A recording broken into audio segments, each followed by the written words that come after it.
ओम शांति। 13 जून की बाबा की मुरली। मीठे बच्चे, पहले हर एक को यह मंत्र कूट कूट कर पक्का कराओ कि तुम आत्मा हो। तुम्हें बाप को याद करना है, याद से ही पाप कटेंगे। प्रश्न, सच्ची सेवा क्या है जो तुम अभी कर रहे हो? उत्तर, भारत जो पतित बन गया है उसे पावन बनाना, यही सच्ची सेवा है। लोग पूछते हैं तुम भारत की क्या सेवा करते हो? तुम उन्हें बताओ कि हम श्रीमत पर भारत की वह रूहानी सेवा करते हैं जिससे भारत डबल सिरताज बने। भारत में जो पीस प्रॉस्पेरिटी थी उसकी हम स्थापना कर रहे हैं। ओम शांति। पहला पाठ है, बच्चे अपने को आत्मा समझो अथवा मन मना भव। यह है संस्कृत अक्षर। अब बच्चे जब सर्विस करते हैं तो पहले ही उनको अलफ पढ़ाना है। जब भी कोई आए तो शिव बाबा के चित्र के आगे ले जाना है और कोई चित्र के आगे नहीं। पहले बाप के चित्र के पास उनको कहना है, बाबा कहते हैं अपने को आत्मा समझ मुझ बाप को याद करो। मैं तुम्हारा सुप्रीम बाप भी हूँ, सुप्रीम टीचर भी हूँ, सुप्रीम गुरु भी हूँ। सबको यह पाठ सिखलाना है, शुरू ही वहाँ से करना है। अपने को आत्मा समझ और मुझ बाप को याद करो, क्योंकि तुम जो पतित बने हो फिर पावन सतो प्रधान बनना है। इस सबक में सब बातें आ जाती हैं, सभी कोई ऐसे करते नहीं। बाबा कहते हैं पहले शिव बाबा के चित्र पर ही ले जाना है। यह बेहद का बाबा है। बाबा कहते हैं मामे कम याद करो, अपने को आत्मा समझो तो बेड़ा पार है। याद करते करते पवित्र दुनिया में पहुंच ही जाना है। यह सबक कम से कम 3 मिनट तो घड़ी पक्का करना है। बाप को याद किया, बाबा भी हैं, रचना का रचयिता भी हैं। रचना के आदि मध्य अंत को जानते हैं, क्योंकि मनुष्य सृष्टि का बीज रूप है। पहले तो यह निश्चय कराना है, बाप को याद करते हो। यह नॉलेज बाप ही देते हैं। हमने भी बाप से नॉलेज ली है जो आपको देते हैं। पहले यह मंत्र पक्का कराना है। अपने को आत्मा समझ बाप को याद करो तो धन के बन जाएंगे। इसके ऊपर ही समझाना है। जब तक यह नहीं समझे तब तक पैर आगे बढ़ाना ही नहीं। ऐसे बाप के परिचय पर 2-4 चित्र होने चाहिए, तो इस पर अच्छी रीति समझाने से उनकी बुद्धि में आ जाएगा हमको बाप को याद करना है। वही सर्वशक्तिवान है, उनको याद करने से पाप कट जाएंगे। बाप की महिमा तो क्लियर है। पहले यह जरूर समझाना चाहिए, अपने को आत्मा समझ मामेकम याद करो। देह के सब संबंध भूल जाओ। मैं सिख हूँ, फलाना हूँ, यह छोड़ एक बाप को याद करना है। पहले तो बुद्धि में यह मुख्य बात बिठाओ। वह बाप ही पवित्रता, सुख, शांति का वर्षा देने वाला है। बाप ही कैरेक्टर सुधारते हैं। तो बाबा को ख्याल आया, पहला पाठ इस रीति पक्का कराते नहीं हैं, जो है बिल्कुल जरूरी। जितना यह अच्छी रीति कूटेंगे उतना बुद्धि में याद रहेगा। बाप के परिचय में भल 5 मिनट लग जाए, हटना नहीं है। बहुत रुचि से बाप की महिमा सुनेंगे। यह बाप का चित्र है मुख्य। क्यों सारी इस चित्र के आगे होनी चाहिए। बाप का पैगाम सबको देना है। फिर रचना की नॉलेज कि यह चक्र कैसे फिरता है। जैसे मसाला कूट कर एकदम महीन बनाया जाता है ना। तुम ईश्वरीय मिशन हो तो अच्छी रीति एक बात बुद्धि में बिठानी है। तुम ईश्वरीय मिशन हो तो अच्छी रीति एक बात बुद्धि में बिठानी है, क्योंकि बाप को न जानने कारण सब निधन के बन पड़े हैं। परिचय देना है, सुप्रीम बाप, सुप्रीम टीचर, सुप्रीम गुरु बाबा ही हैं। तीनों ही कहने से फिर सर्वव्यापी की बात बुद्धि से निकल जाएंगी। यह तो पहले बुद्धि में बिठाओ। बाप को याद करना है, तभी तुम पतित से पावन बन सकेंगे। दैवी गुण भी धारण करने हैं, सतो प्रधान बनना है। तुम उनको बाप की याद दिलाएंगे, इसमें तुम बच्चों का भी कल्याण है। तुम भी मन मना भव रहेंगे। तुम पैगंबर हो तो बाप का परिचय देना है। एक भी मनुष्य नहीं जिसको यह पता हो कि बाबा हमारा बाप भी है, टीचर और गुरु भी है। बाप का परिचय सुनने से वह बहुत खुश हो जाएंगे। भगवान उवाच, मामेकम याद करो तो तुम्हारे पाप कट जाएंगे। यह भी तुम जानते हो। गीता के साथ फिर महाभारी लड़ाई भी दिखाते हैं। अब और तो कोई लड़ाई की बात ही नहीं। तुम्हारी लड़ाई है ही बाप को याद करने में। पढ़ाई तो अलग है, बाकी लड़ाई है याद में, क्योंकि सब है देह अभिमानी। तुम अब बनते हो देही अभिमानी, बाप को याद करने वाले। पहले पहले यह पक्का कराओ, वह बाप टीचर गुरु हैं। अभी हम उनकी सुने या तुम्हारी सुने? बाप कहते हैं, बच्चे अब तुम्हें पूरा पूरा श्रीमत पर चलना है श्रेष्ठ बनने के लिए। हम यही सेवा करते हैं। ईश्वरीय मत पर चलो तो तुम्हारे विकर्म विनाश होंगे। बाप की श्रीमत यह है कि मामेकम याद करो। सृष्टि का चक्र जो समझाते हैं यह भी उनकी मत है।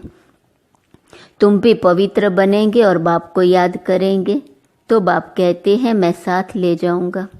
बाबा बेहद का रूहानी पंडा भी हैं। उनको बुलाते हैं, हे पतित पावन, हमको पावन बनाकर इस दुनिया से ले चलो। वह है जिस्मानी पंडे, यह है रूहानी पंडा। शिव बाबा हमको पढ़ाते हैं। बाप तुम बच्चों को भी कहते हैं, चलते फिरते उठते बाप को याद करते रहो। इसमें अपने को थकाने की दरकार नहीं। बाबा देखते हैं कभी कभी बच्चे सवेरे सवेरे आकर बैठते हैं तो जरूर थक जाते होंगे। यह तो सहज मार्ग है, हट से नहीं बैठना है।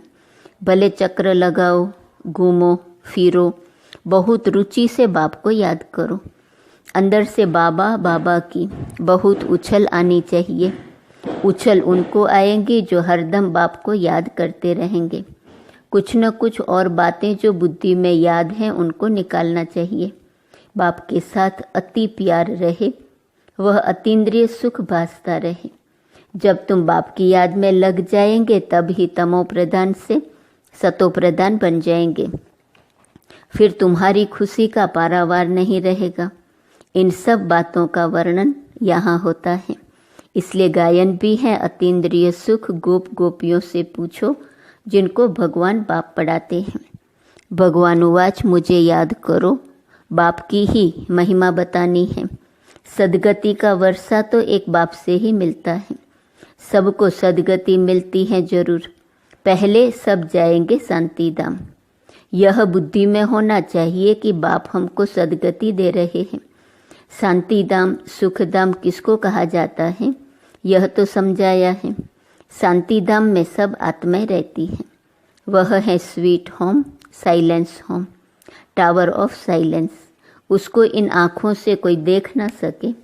उन साइंस वालों की बुद्धि तो यहाँ इन आँखों से जो चीज़ देखते हैं उस पर ही चलती है। आत्माओं को तो इन आँखों से कोई देख न सके। समझ सकते हैं। जब आत्मा को ही नहीं देख सकते तो बाप को फिर कैसे देख सकते हैं? यह समझ की बात है ना। इन आँखों से देखा नहीं जाता। भगवान उवाच, मुझे याद करो तो पाप भस्म होंगे। यह किसने कहा? पूरा समझ नहीं सकते तो श्री कृष्ण के लिए कह देते हैं। श्री कृष्ण को तो बहुत याद करते हैं। दिन प्रतिदिन व्यभिचारी होते जाते हैं। भक्ति में भी पहले एक शिव की भक्ति करते हैं, वह है अव्यभिचारी भक्ति। फिर लक्ष्मी नारायण की भक्ति। ऊंचते ऊंच तो भगवान है, वही वर्षा देते हैं यह विष्णु बनने का। तुम शिववंशी बन फिर विष्णुपुरी के मालिक बनते हो। माला बनती ही तब है जब पहला पाठ अच्छी तरह पढ़ते हैं। तो पहला पाठ आज बाबा पढ़ा रहे हैं। बाप को याद करना कोई मासी का घर नहीं। मन बुद्धि को सब तरफ से हटाकर एक तरफ लगाना है। जो कुछ इन आँखों से देखते हो उनसे बुद्धि योग हटा दो। बाप कहते हैं मामेकम याद करो, इसमें मुंझना नहीं है। बाप इस रथ में बैठे हैं, उनकी महिमा करते हैं। वह है निराकार। इन द्वारा तुमको घड़ी घड़ी याद दिलाते हैं। तुम मन मना भव हो रहो, गोया तुम सब पर उपकार करते हो। तुम खाना पकाने वालों को भी कहते हो, शिव बाबा को याद कर भोजन बनाओ, तो खाने वालों की बुद्धि शुद्ध हो जाएगी। एक दो को याद दिलाना है। हर एक कुछ न कुछ समय याद करते हैं। कोई आधा घंटा बैठते हैं, कोई 10 मिनट बैठते हैं। अच्छा, 5 मिनट भी प्यार से बाप को याद किया तो राजधानी में आ जाएंगे। राजा रानी हमेशा सबको प्यार करते हैं। तुम भी प्यार के सागर बनते हो, इसलिए सब पर प्यार रहता है। प्यार ही प्यार। बाप प्यार का सागर हैं, तो बच्चों का भी जरूर ऐसा प्यार होगा, तब वहाँ भी ऐसा प्यार रहेगा। राजा रानी का भी बहुत प्यार होता है, बच्चों का भी बहुत प्यार होता है, प्यार भी बेहद का। यहाँ तो प्यार का नाम नहीं, मार है। वहाँ यह काम कटारी की हिंसा भी नहीं होती। इसलिए भारत की महिमा अपरम अपार गाई हुई है। भारत जैसा पवित्र देश कोई है नहीं, यह सबसे बड़ा तीर्थ है। बाप भारत में आकर सबकी सेवा करते हैं, सबको पढ़ाते हैं। मुख्य है पढ़ाई। तुमसे कोई पूछते हैं भारत की क्या सेवा करते हो, बोलो तुम चाहते हो भारत पावन हो। अब पतित है न, तो हम श्रीमत पर भारत को पावन बनाते हैं। सबको कहते हैं बाप को याद करो, तो पतित से पावन बन जाएंगे। हम यह रूहानी सेवा कर रहे हैं। भारत जो सिरताज था, पीस प्रॉस्पेरिटी थी, वह फिर से बना रहे हैं। श्रीमत पर कल्प पहले माफिक ड्रामा प्लान अनुसार। यह अक्सर पूरे याद करो। मनुष्य चाहते भी हैं वर्ल्ड पीस हो, सो हम कर रहे हैं। भगवानुवाच, बाप हम बच्चों को समझाते रहते हैं, मुझ बाप को याद करो। यह भी बाबा जानते हैं तुम कोई इतना याद थोड़े ही करते हो बाबा को। इसमें ही मेहनत है। याद से ही तुम्हारी कर्मातीत अवस्था आएंगी। तुमको स्वदर्शन चक्रधारी बनना है। इनका अर्थ भी किसको बुद्धि में नहीं है। शास्त्रों में तो कितनी बातें लिख दी हैं। अब बाप कहते हैं जो कुछ पढ़े हो वह सब भूल जाना है। अपने को आत्मा समझना है, वही साथ चलना है, और कुछ भी साथ नहीं चलेगा। यह बाप की पढ़ाई है जो साथ चलनी है, उसके लिए कोशिश कर रहे हैं। छोटे छोटे बच्चों को भी कम मत समझो। जितने छोटे उतना बहुत नाम निकाल सकते हैं। छोटी छोटी बच्चियां बैठ बड़े बड़े बुजुर्गों को समझाएंगी तो कमाल कर दिखाएंगी। उन्हों को भी आप समान बनाना है। कोई प्रश्न पूछे तो रिस्पॉन्स दे सके ऐसी तैयार करो। फिर जहाँ जहाँ सेंटर्स हो व म्यूज़ियम हो तो उन्हों को भेज दो। ऐसे ग्रुप तैयार करो। टाइम तो यही है, ऐसी ऐसी सर्विस करो।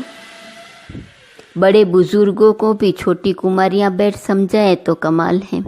कोई पूछे तुम किसके बच्चे हो, बोलो हम शिव बाबा के बच्चे हैं। वह निराकार हैं। ब्रह्मा तन में आकर हमको पढ़ाते हैं। इस पढ़ाई से ही हमको यह लक्ष्मी नारायण बनना है। सतयुग आदि में इन लक्ष्मी नारायण का राज्य था न। इन्हों को ऐसा किसने बनाया? जरूर ऐसे कर्म किए होंगे न। बाप बैठ कर्म अकर्म विकर्म की गति सुनाते हैं। शिव बाबा हमको पढ़ाते हैं। वही बाप टीचर गुरु हैं। तो बाप समझाते हैं, मूल एक बात पर ही खड़ा कर समझाना है।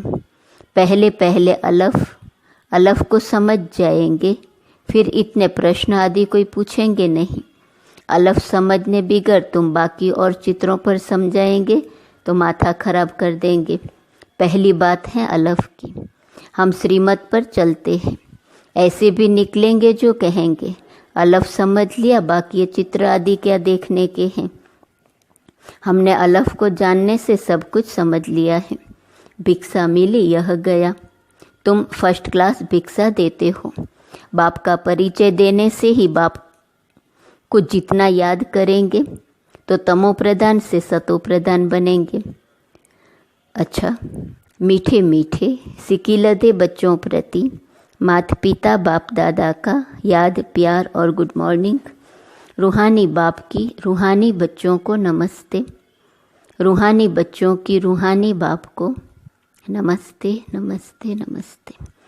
धारणा के लिए मुख्य सार। पहली पॉइंट, अतीन्द्रिय सुख का अनुभव करने के लिए अंदर बाबा बाबा की उछल आती रहे, हठ से नहीं, रुचि से बाबा को चलते फिरते याद करो। बुद्धि सब तरफ से हटाकर एक में लगाओ। दूसरी पॉइंट, जैसे बाप प्यार का सागर है, ऐसे बाप समान प्यार का सागर बनना है, सब पर उपकार करना है, बाप की याद में रहना और सबको बाप की याद दिलाना है। वरदान, शांति की शक्ति के साधनों द्वारा विश्व को शांत बनाने वाले रूहानी शस्त्रधारी भव। शांति की शक्ति का साधन है शुभ संकल्प, शुभ भावना और नैनों की भाषा। जैसे मुख की भाषा द्वारा बाप का व रत्ना का परिचय देते हो, ऐसे शांति की शक्ति के आधार पर नैनों की भाषा से नैनों द्वारा बाप का अनुभव करा सकते हो। स्थूल सेवा के साधनों से ज़्यादा साइलेंस की शक्ति अति श्रेष्ठ है। रूहानी सेना का यही विशेष शस्त्र है। इस शस्त्र द्वारा अशांत विश्व को शांत बना सकते हो। स्लोगन, निर्विघ्न रहना और निर्विघ्न बनाना यही सच्ची सेवा का सबूत है। आज का स्वमान है, मैं अनुभवी मूर्त आत्मा हूँ। अव्यक्त इशारे की पॉइंट 13 जून। आप सबको अपनी प्राप्ति के आधार से, याद के आधार से अनुभवी बनकर दूसरों को अनुभव कराना, यही है वास्तविक सहज राजयोग या कर्मयोग की परिभाषा। स्वयं प्रति शांति का या शक्ति का अनुभव किया, यह कोई बड़ी बात नहीं, लेकिन अपने याद की शक्ति द्वारा अब विश्व में वाइब्रेशन द्वारा वायुमंडल बनाओ, तब कहेंगे नंबर 1 सहज राजयोगी कर्मयोगी। ओम शांति।